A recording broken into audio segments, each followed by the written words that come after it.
Welcome to Unexplained Encounters, where we dive deep into the chilling, the unexplained, and the terrifying true tales that haunt the shadows of our reality.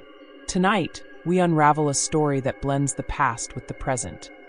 A journey that began as a simple escape to the countryside, but quickly spiraled into a nightmarish encounter with the restless spirits of forgotten history. Two friends, Tomoko and Yumi, seeking solace after personal loss, find themselves drawn into the eerie allure of an old mansion hidden deep within the forest. What starts as a peaceful getaway soon turns into a horrifying ordeal as they confront an ancient spirit bound by sorrow, betrayal, and an unending thirst for redemption. This is not just a story about ghosts. It's about the lingering weight of unspoken sorrows and the thin line between the living and the dead. Some spirits never find peace, and some places are forever marked by the pain of those who once lived there. Prepare yourself as we delve into the haunting of a forgotten past. Tomoko and Yumi met in their first year of university and quickly became best friends. University life was supposed to be a time of joy and new experiences. But for Tomoko, everything changed when her mother suddenly passed away in their freshman year.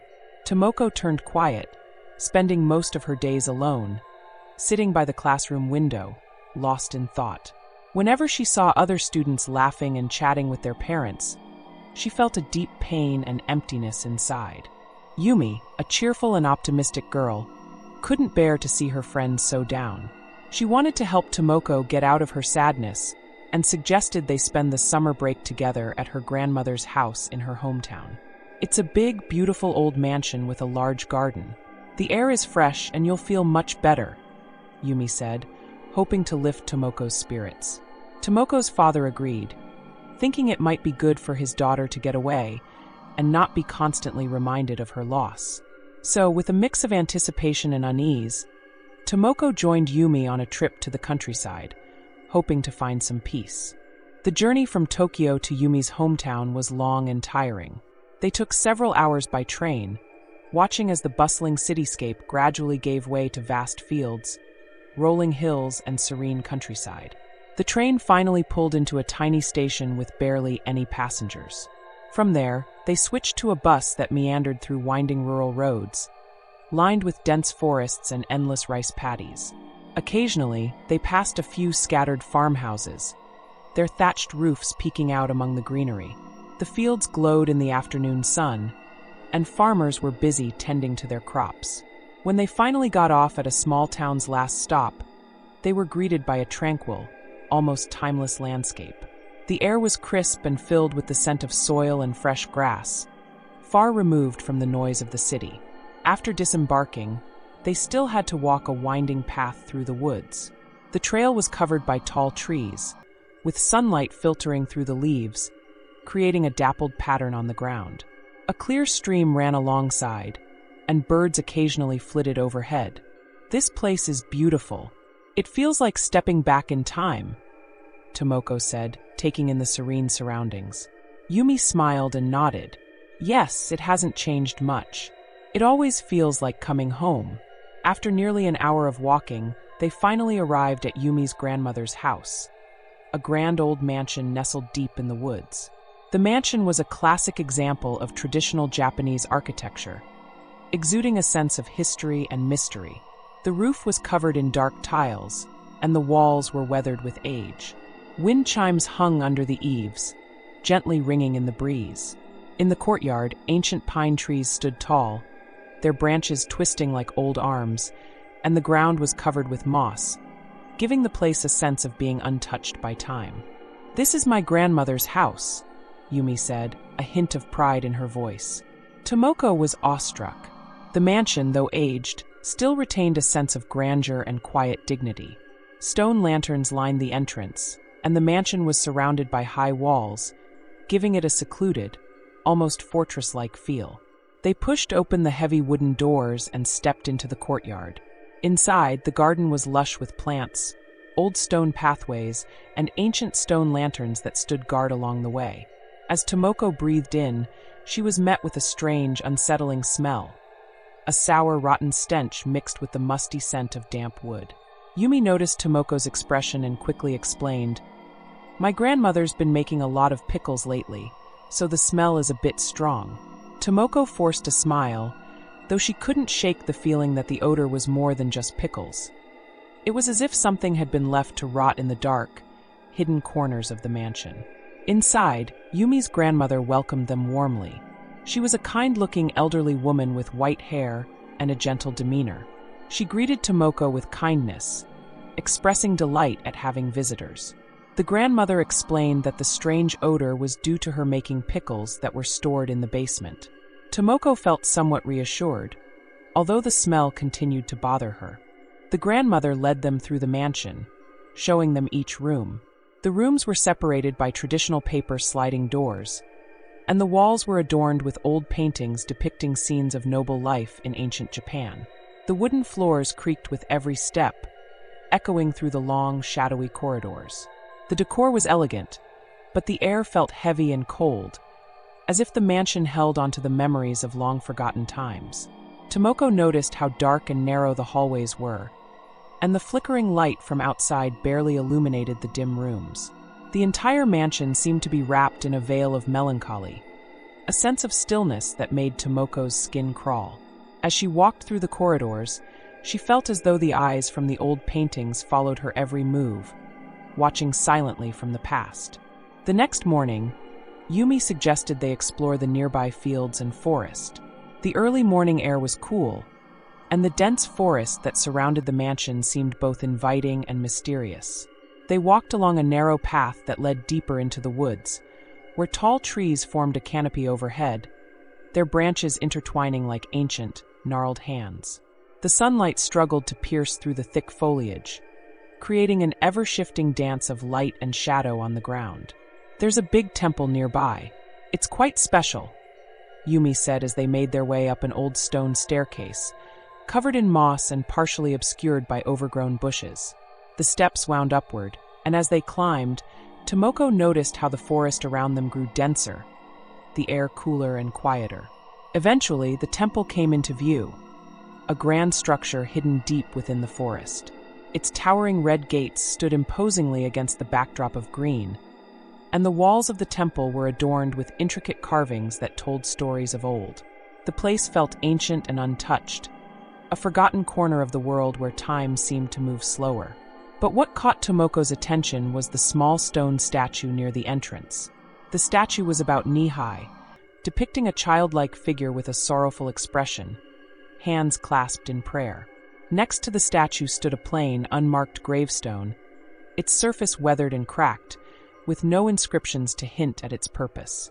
Beneath the gravestone, a bamboo tube channeled water from the mountain, letting it drip rhythmically onto the stone, producing a hollow, haunting sound that echoed in the stillness. Tomoko felt a chill run down her spine as she stared at the statue and the gravestone. There was an air of sadness around them, something deeply unsettling that she couldn't quite place. Remembering the rice cake her grandmother had given them earlier, Tomoko decided to offer it to the statue. She knelt down, placed the rice cake at the statue's feet, and clasped her hands in a quiet prayer, hoping to bring some peace to whatever spirit lingered there. As she closed her eyes, the sound of the dripping water grew louder, more insistent, like a strange Morse code tapping away in the silence. Tomoko's heart began to race, and she quickly stood up, feeling as if she was intruding on something sacred and forgotten. She tugged at Yumi's sleeve, urging her to leave. "What's wrong?" Yumi asked, noticing the unease on Tomoko's face. "I don't know.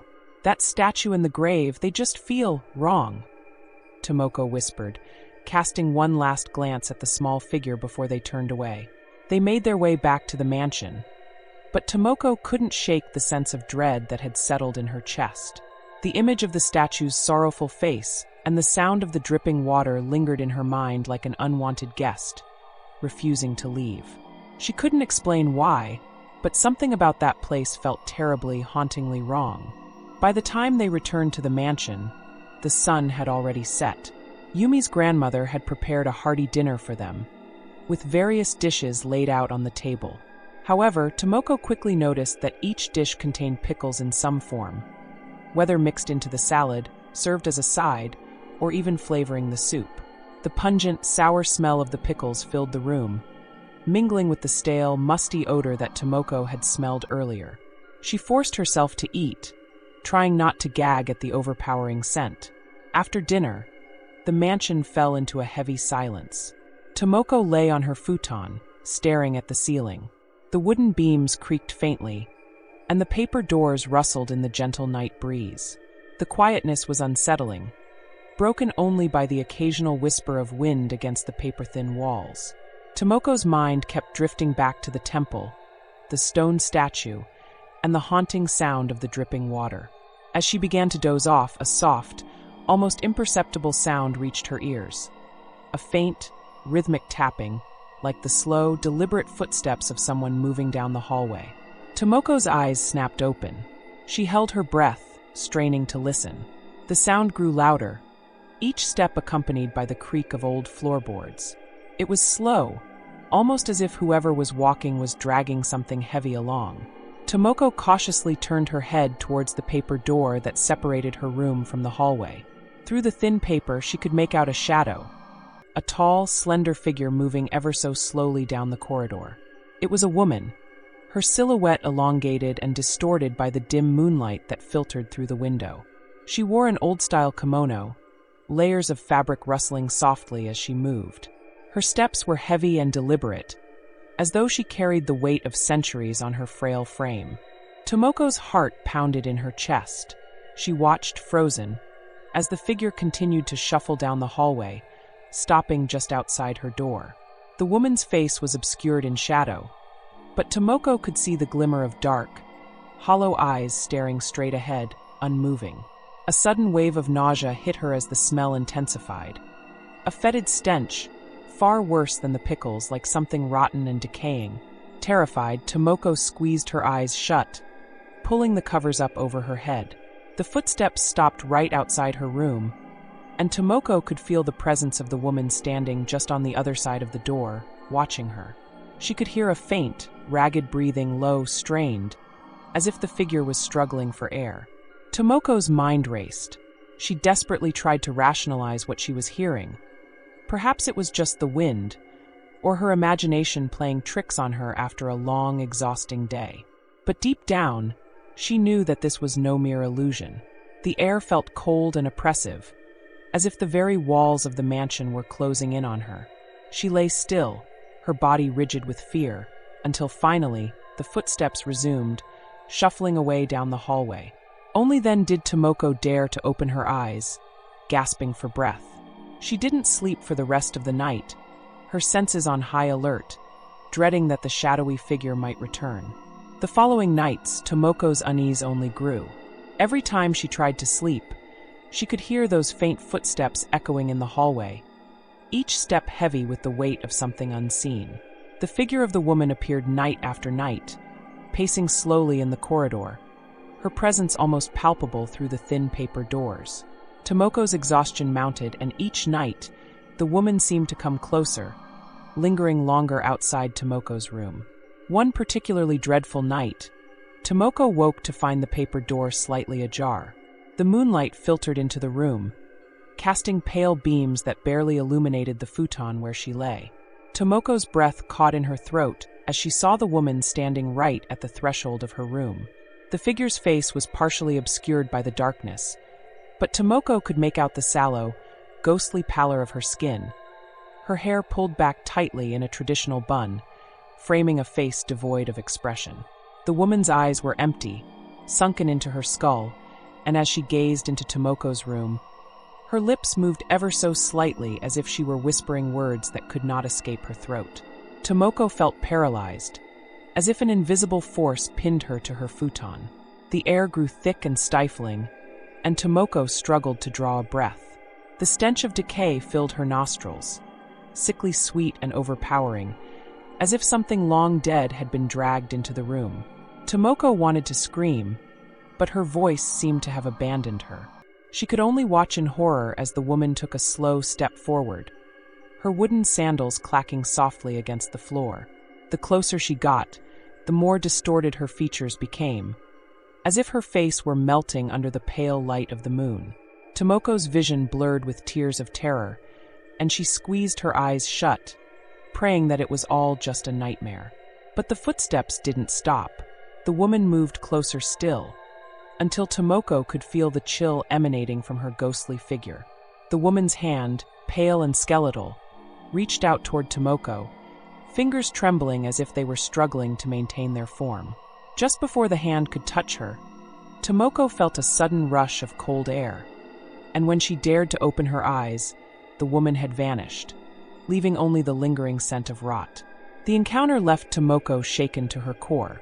She spent the rest of the night curled up, wide-eyed and shivering, unable to close her eyes even for a moment. The next morning, she tried to tell Yumi what she had seen, but the words stuck in her throat. How could she explain something so horrifying, so inexplicable? Yumi tried to comfort her, attributing the experience to stress and lack of sleep, but Tomoko knew better.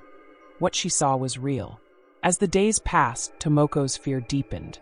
She began to hear the woman's footsteps not just at night, but also during the day, faint echoes that seemed to follow her through the mansion.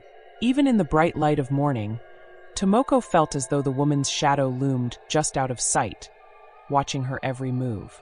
She avoided the long corridors, opting to stay in the more well-lit areas of the mansion, but no place felt truly safe.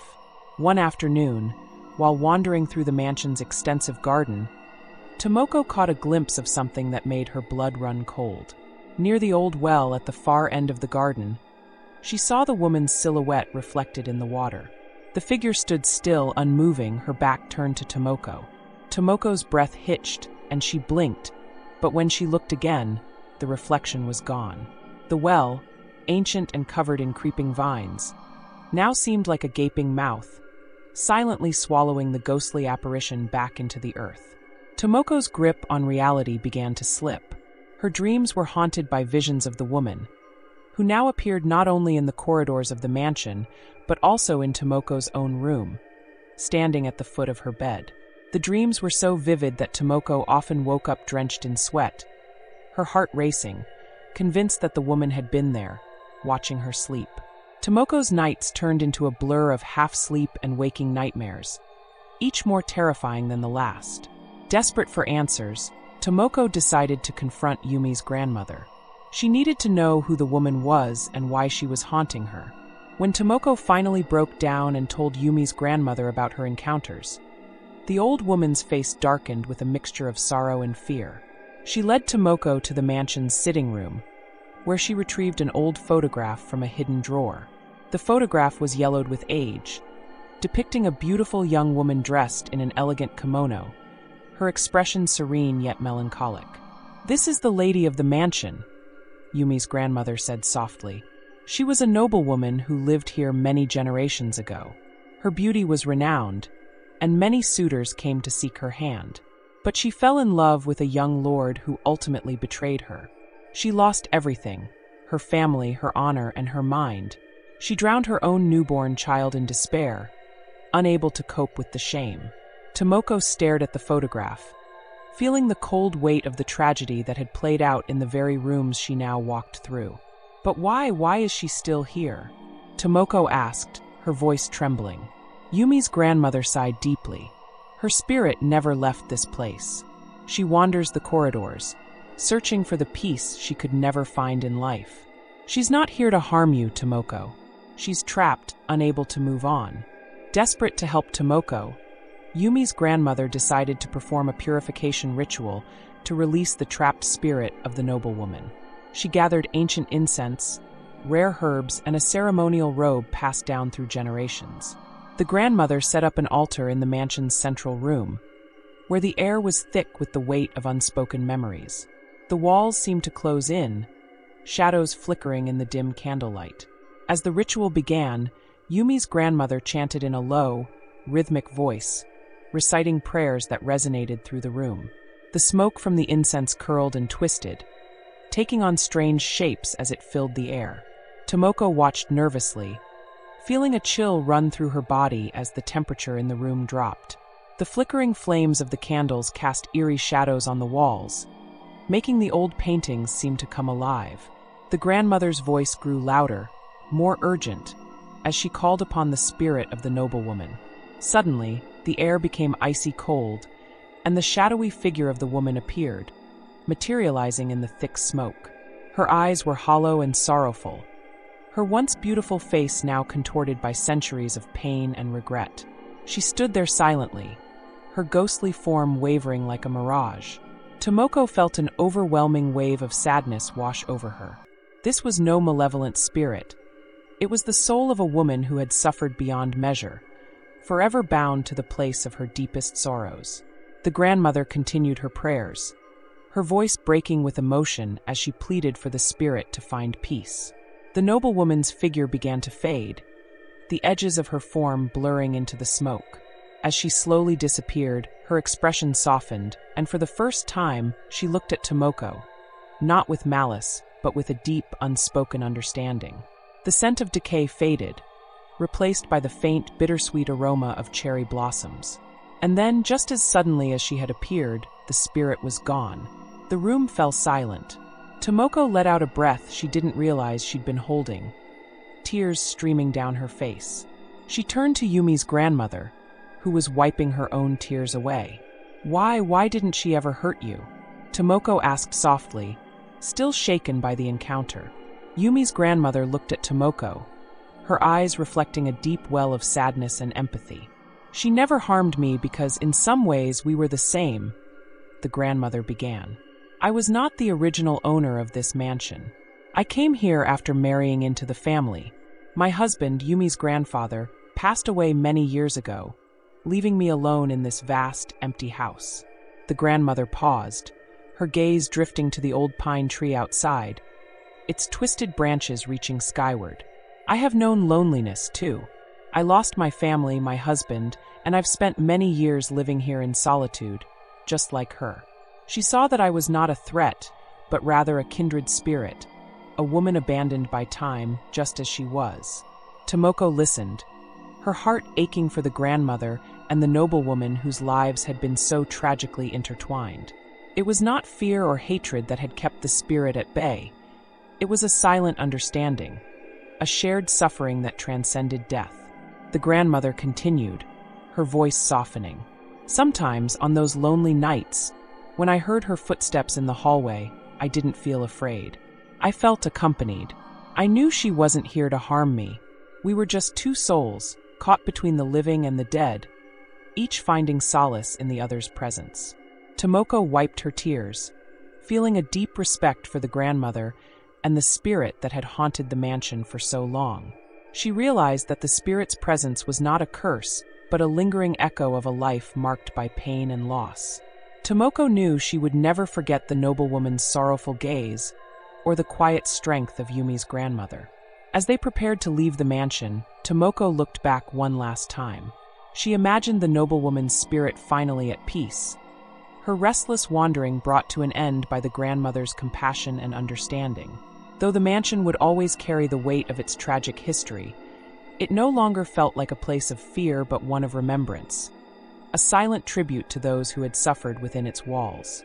As Tomoko and Yumi prepared to leave, the atmosphere in the mansion felt noticeably lighter, as if the oppressive weight that had hung over the old house had finally been lifted. Yumi's grandmother bid them farewell with a warm smile, though her eyes held the sadness of someone who had seen far too much. Before they left, she handed Tomoko a small keepsake, a delicate handkerchief embroidered with cherry blossoms. "This belonged to her," the grandmother explained softly. "I found it tucked away in the mansion many years ago. I think she would want you to have it." Tomoko held the handkerchief in her hands, feeling the delicate fabric and tracing the intricate pattern of the blossoms. It was a simple object, but it carried the weight of history and sorrow, a tangible connection to the woman whose spirit had finally found peace. Tomoko bowed deeply to Yumi's grandmother, expressing her gratitude not only for her hospitality, but also for her compassion and understanding. As they walked down the long, winding path away from the mansion, Tomoko turned back one last time. The old house stood silent and still, bathed in the soft morning light. The pine trees swayed gently in the breeze, and the distant sound of a temple bell echoed faintly through the air. Tomoko felt a strange sense of closure, knowing that the mansion and the spirit within it would remain forever bound by the threads of history. On the journey back to the city, Tomoko and Yumi sat quietly on the train, the rhythmic clattering of the tracks creating a soothing backdrop to their thoughts. Tomoko gazed out the window, watching as the scenery gradually shifted from lush countryside to urban sprawl. The events of the past few days played over in her mind, and she found herself reflecting deeply on the encounters she had experienced. The noblewoman's story had moved her in ways she hadn't expected. Tomoko realized that the spirit wasn't just an ominous presence or a haunting figure. She was a symbol of lost dreams, unfulfilled promises, and the enduring pain of a heart that had been shattered beyond repair. The noblewoman's suffering was a reminder of the fragile nature of human life and the desperate need for connection, even beyond death. Yumi broke the silence, her voice gentle yet contemplative. "Do you think she's finally at peace now?" Tomoko nodded slowly. "I think so. Thanks to your grandmother, she's no longer trapped by her own sorrow. It's like she was waiting for someone to understand her, someone to tell her it was okay to let go." They fell silent again, and Tomoko felt a profound sense of gratitude. She had been given a glimpse into a world that few could understand, a world where pain, love, and loss intertwined in ways that defied the boundaries of life and death. She knew that the mansion and its tragic history would stay with her forever, a quiet reminder of the spirits that linger just beyond the veil of reality. Tomoko reached into her bag and pulled out the handkerchief, gazing at the delicate cherry blossoms embroidered on the fabric. She felt a connection, not only to the noblewoman but also to Yumi's grandmother and the unspoken bond they all shared. It was a bond forged through empathy, understanding, and the shared experience of sorrow. As the train sped toward the city, Tomoko closed her eyes and let the rhythmic sounds of the journey lull her into a sense of calm. The nightmare was over, but the memories would remain, etched in her mind like the faint scent of cherry blossoms on a spring breeze, bittersweet and enduring. She knew that no matter where life took her, the lessons of the mansion would guide her, reminding her that sometimes the most haunted places are not the ones filled with ghosts, but those that carry the weight of unspoken stories and forgotten sorrows. As Tomoko settled back into her routine in the bustling city, she tried to forget the haunting events of the mansion. Yet, some nights, when the city was quiet and she found herself alone, Tomoko could still hear faint echoes of dripping water, just like in the temple. She brushed it off as her mind playing tricks on her, but deep down, she couldn't shake the feeling that the spirit of the noblewoman was still lingering somewhere in the shadows. One evening, as Tomoko was unpacking her bag, she pulled out the handkerchief Yumi's grandmother had given her. The delicate cherry blossoms stitched into the fabric seemed to have lost some of their color, now appearing dull and faded. A faint, bittersweet aroma of cherry blossoms filled the air, but there was something else, something darker, a familiar, sickly scent that sent a chill down her spine. Tomoko froze, holding the handkerchief tightly. She glanced around her small apartment, half expecting to see the ghostly figure of the noblewoman standing in the corner. But there was nothing, just the quiet hum of the city outside. Tomoko tried to shake off the unease, but the feeling lingered, like an unfinished whisper echoing in the back of her mind. Perhaps some stories never truly end. Perhaps some spirits never find peace. Thank you for watching this chilling tale on Unexplained Encounters. If you enjoyed the story, don't forget to like, comment, and subscribe for more spine-tingling true horror stories. And remember, some stories are more than just fiction. Sometimes the unexplained is closer than you think. See you in the next encounter.